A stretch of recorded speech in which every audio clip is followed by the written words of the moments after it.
श्री स्वामी समर्थ. अवधूत चिंतन श्री गुरुदेव दत्त. आज आपण गजानन महाराजांविषयी माहिती बघूया. आज गजानन महाराजांचा प्रगट दिन आहे. चला तर मग व्हिडिओला सुरुवात करूया. 8 फेब्रुवारी 2026 वार रविवार. आज श्री सद्गुरू गजानन महाराजांचा प्रगट दिन. श्री गजानन महाराज हे अत्यंत परमोच्च स्थितीला पोहोचलेले असे ब्रह्मवेत्ते महान संत होते, म्हणजे आहेत सध्याही, आणि त्यांचे जीवन हे एक मोठे गुढच म्हणावे लागेल. ते विदेही स्थितीत वावरणारे असे परमहंस संन्यासी असून जीवनमुक्त होते. भक्तांचा उद्धार करण्याची त्यांची स्वतःचीच एक विशिष्ट अशी शैली होती. काहीच न बोलता ते सर्व काही बोलून जातात आणि काहीच न सांगता ते सर्व काही सांगून जातात, असा सर्व भक्तांचा अनुभव आहे. सर्व भक्तांवर असीम अशा कृपेचे छत्र धरून ते भक्तांच्या हृदयात घर करतात, असा सर्व भक्तांचा अनुभव आहे. गण गण गणात बोते हा त्यांचा आवडता मंत्र, ज्यांचा ते अखंड जप करत. किंबहुना त्यामुळेच त्यांना गिने गिने बुवा गजानन महाराज अशी नावे पडली. वऱ्हाडातील भक्त त्यांना प्रेमाने गजानन बाबा म्हणतात. दासगणूंनी या संदर्भात लिहिले आहे की, मना समजे नित्य जीव हा ब्रह्मास सत्य, मानू नको तया प्रत, निराळा त्या तोची असे. या मंत्राचा असा अर्थ आहे की जीव आणि ब्रह्मा हे एकच आहेत आणि त्यांना निराळे समजू नये. गजानन महाराजांची शरीरयष्टी कशी होती? ते 6 फूट सडसडीत शरीरयष्टी, लापलेला तांबूस वर्ण, तुरळक दाढी व केस, वस्त्रविहीन शरीर आणि गुडघ्यापर्यंत पोचणारे हात यातून साकारते. गजानन महाराजांची देहचर्या लांब लांब पावले टाकीत, सदानकदा घाईघाईत धावल्याप्रमाणे भासणारी चालगती, पाय अनवाणी आणि हाती असलीच तर एखादी चिलीम व तिला छापी गुंडाळलेली असे.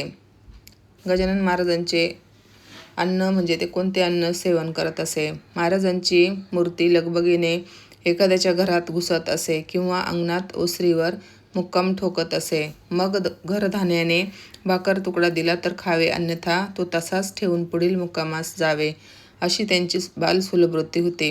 महाराजांना झुणका भाकर खूप आवडायची. मुळ्याच्या शेंगा, हिरव्या मिरच्या, पिठी साखर अतिशय आवडत असे. कधी कधी अमर्यादपणे विचित्र खावे तर कधी 3 दिवस उपाशी राहावे, असे ते करत असत. भक्तांकडून येणारे पंचपक्वान्नाचे ताट असो वा कुणी कुत्सितपणे दिलेला वाटलेल्या मिरच्यांचा ठेचा असो, प्रसन्न भावाने त्याचे ते सेवन करत असे. गरिबाघरी जे अन्न सहजपणे उपलब्ध होऊ शकेल अशाच प्रकारचे अन्न म्हणजे ज्वारीची भाकरी, आंबाडीची भाजी, पिठले असे पदार्थ महाराजांना आवडत असे.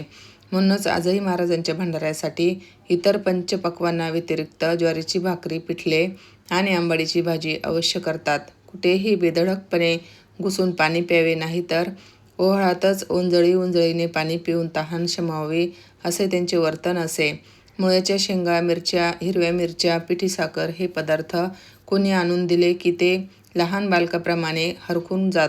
मग या पदार्थांचे ढीग रचणे वा त्यांचे लहान लहान वाटे करणे यासारख्या बाललीलांमध्ये ते गुंग होऊन जात. महाराजांना चहाविषयी विलक्षण प्रेम होते. चांदीच्या मोठ्या वाडग्यातून मिळणारा गरमागरम चहा पाहून ते खुलत असत. जेव्हा श्री गजानन महाराजांनी आपल्या अवतार समाप्तीची वेळ ठरवली त्यावेळी ते हरिपाटलांसोबत पंढरीला गेले. असे म्हटले जाते की त्यांचा मानस पंढरीलाच समाधी घेण्याचा होता, परंतु श्री विठ्ठलाच्या आज्ञेने त्यांनी शेगावलाच समाधी घेण्याचे ठरवले व ऋषी पंचमीचा पुण्यदिनही ठरविला. समाधी घेण्यापूर्वी महाराजांनी सांगितले, आम्ही आहोत येथे स्थित, तुम्हा सांभाळण्याप्रती सत्य, तुमचा विसर पडणे नसे. लाखोंच्या संख्येने लोक त्यांच्या समाधी प्रसंगी हजर होते. तत्पूर्वी महाराजांना सुवासिक द्रव्ये लावून अभ्यंग स्नान घालण्यात आले होते. अनेक सुवासिनींनी त्यांची पूजा करून मंगलारती ओवाळली होती. सर्वत्र सनईचे सूर ऐकू येत होते. सूर्याची पहिली किरणे जमिनीला स्पर्शिली आणि महाराजांनी ब्रह्मरंध्रातून त्यांचे प्राण अनंतात विलीन केले. देहाचे चलनवलन थांबले आणि भक्तगण एकदम शोकसागरात बुडाले. भक्तांना आकाश फाटल्यासारखे झाले. सर्वत्र दुःखाश्रूंचा पूर लोटला. त्यावेळी स्वतः श्री महाराजांनी त्यांच्या समाधीची वार्ता कित्येक भक्तांना स्वप्नात जाऊन कळवली होती. त्याचवेळी डोणगावच्या गोविंदशास्त्रींनी निर्वाळा दिला की जोपर्यंत महाराजांचे सर्व भक्त दर्शन घेऊन जात नाही तोपर्यंत महाराज त्यांचे प्राण मस्तकी धारण करतील. महाराजांच्या समाधीचा सोहळा हा अवर्णनीय असा झाला. लाखोंच्या गणनेने भक्त समाधीच्या मिरवणुकीत भागीदार झाले. लोकांनी शृंगारीत रथात ठेवलेल्या महाराजांच्या पुण्यमय देहावर अबीर, गुलाल, फुले, तुळशी आणि पैसे उधळले. संपूर्ण शेगावातून फिरून पहाटे ती मंदिरात आली. तेथे महाराजांवर पुन्हा अभिषेक केला गेला. त्यांचा देह शास्त्रात सांगितल्यानुसार उत्तराभिमुख असा समाधीच्या जागी ठेवला. अखेरची आरती ओवाळली आणि मीठ अर्गजा अबीर यांनी भरली. सर्व भक्तांनी एकच जय जयकार केला. जय गजानन ज्ञानंबरीच्या नारायणा, अविनाश रूपा आनंद घना, परात्परा जगतपते आणि शिळा लावून समाधीची जागा बंद केली. त्यानंतर दासगणूंनी म्हटले आहे की सार्वभौम राजाचाही त्यांच्यापुढे पाड नाही. त्यांचे विश्वप्रेम, बंधुत्व आणि भक्तांच्या हाकेला धावून जाणे, तसेच अतर्क्य असे चमत्कार करून त्यांना संकटातून सोडवून त्यांच्या चुका त्यांच्या पदरात घालून अत्यंत प्रेमाने त्यांना मोक्षमार्गावर घेऊन जाण्याच्या लीला पाहतात सर्वच भक्त धन्यतेने नतमस्तक होतात. आज गजानन महाराज आपल्या फक्त देहाने नाहीत, परंतु ते जगदाकार असल्याने ते नाहीत अशी जागाच अखिल ब्रह्मांडात नाही. म्हणूनच त्यांना अनंत कोटी ब्रह्मांड नायक, महाराजाधिराज, योगीराज, परब्रह्म, सच्चिदानंद, भक्त प्रतिपालक, शेगाव निवासी, समर्थ सद्गुरू श्री गजानन महाराज की जय असे प्रेमादराने संबोधले जाते. ज्या भक्तांना त्यांचे पुनीत चरणकमल लाभले ते खरोखरच धन्य होत. अशा सर्वच भक्तांच्या जीवननौका श्री महाराज भवसागराच्या पैलतीरी लावतील यात शंका नाही. त्यांनी अनेक लोकांना दुःख, संकटे, रोग यापासून मुक्त करून सन्मार्गाला लावले. ते एक परमहंस, संन्यासी तसेच उच्च कोटीचे विदेही संत होते आणि आजही आहेत. आज शेगावात त्यांच्या दर्शनाला येणाऱ्या असंख्य भक्तजनांना पाहून या गोष्टीची नक्कीच खात्री पटते.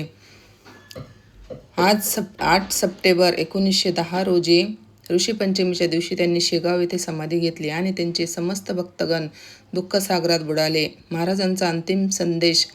देहत्याग करण्यापूर्वी महाराज म्हणाले, मी गेलो ऐसे मानू नका, भक्तीत अंतर करू नका, कदा मज लागे विसरू नका, मी आहे येथेच.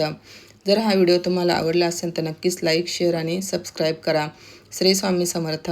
गणगण गणात बोते, गणगण गणात बोते. आज जेवढं होईल तेवढं गजानन महाराजांचा मंत्र जप नक्कीच करावा आणि काही अध्याय असतील ते नक्कीच वाचावेत.